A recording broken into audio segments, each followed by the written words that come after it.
Magandang araw sa inyong lahat at welcome sa aking channel.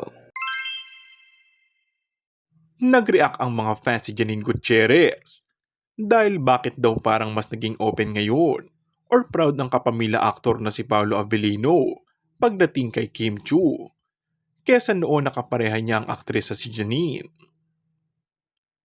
Masayang-masaya nga kasi ang aktor ngayon dahil sa pagtangkilik ng mga tagahanga sa kanilang tambalan ni Kim.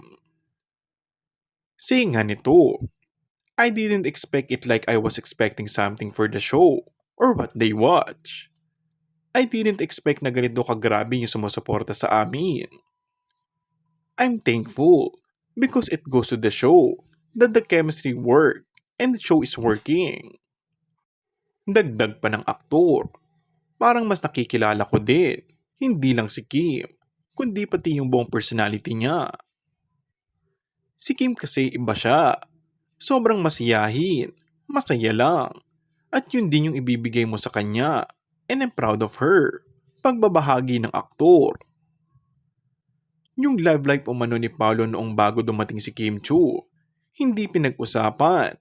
At ayaw na i-open ng aktor. At lagi nananatiling pribado ito. Pero ito na nga ngayon. Tingnan mo kay Kim Chiu. Parang game na game siyang makipagbiruan. Game na game siyang makipag-joke. Parang nag-iba na yung landscape ni Paolo Avellino. And that's all for our today's video. Kung bago ka lang sa aking channel ay mag-subscribe at pindutin na rin ang notification bell. Maraming salamat!